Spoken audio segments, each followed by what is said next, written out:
trying a new paint removal technique today. We're trying to move from badly painted with lead paint that door to clean painted no lead this door. I have been using my ray gun, but it makes a lot of fumes.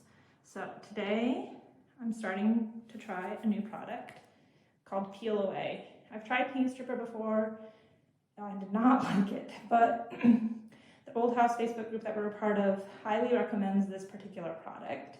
You slather it on the door, and then you put paper over it to seal the moisture in, and the product liquefies the paint, and then the paint solidifies and sticks to the paper instead of the door. So in the bucket,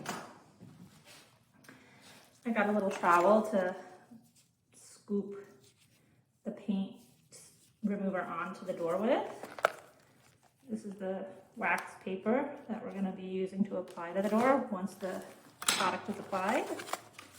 A pH test strip. So once the paint has been removed from the door, you have to wipe the door down with water, and you have to neutralize the chemical with this citralized stuff, and then you check to make sure it's neutralized with this test strip. And once it's neutralized, then you can repaint it as normal. And this should safely remove the lead paint without causing problems and without being caustic, which means burning my hands or any other part of my body, and without being flammable, which is the main reason I don't like using paint strippers now, is they can spontaneously combust, and I really wouldn't like to have a spontaneous fire in my house. So here's where we're starting, and I'll keep you posted. Here's what the product looks like when I apply it. So I'm grabbing a big trowel full. I'm gonna spread it down. They said to spread it nice and thick. It's kind of gloopy. All right, well, it's wetter than I was expecting. I was thinking since I was getting a trowel, it was gonna be like joint compound, but it's very wet. Okay, big fun. Okay, I have it coated with the Peel Away, and it went on a lot weirder than I thought it would. It went on more like a paste than a joint compound, so I ended up using a paintbrush. So now I have to put the sheet on top of it and press it in so it holds the moisture. All right, I've got the paint stripper applied and the paper on it. You might be saying, April, isn't the paper upside down or backwards, since the writing is a mirror image? And normally I would be like, oh yes, because I tend to install things upside down. But this time, the company accidentally printed the writing on the wrong side of the paper, they said, in a little package.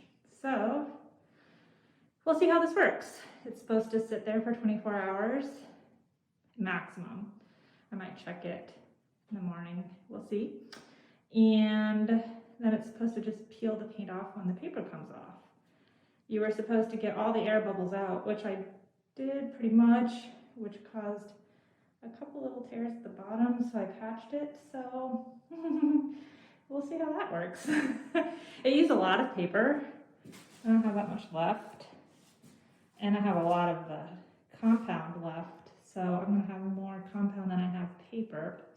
One of the bloggers we read said that you could use wax paper if you ran out of this paper. So I will probably need to try that, if this even works at all. We'll find out. It's been about an hour or two since I applied the stripper, and I think it's working. Here's why I think it's working. See the dark brown? That was not there originally when I just put stuff on. Here's some more. So the dark brown is the original shellac or wood color. So I think it might be working. It's hard to be patient and wait until tomorrow to check for sure, but this seems promising.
about an hour or two since I applied the stripper, and I think it's working.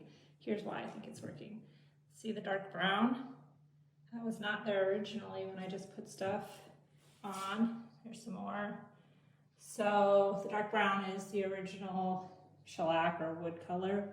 So I think it might be working. It's hard to be patient and wait until tomorrow to check for sure, but this seems promising.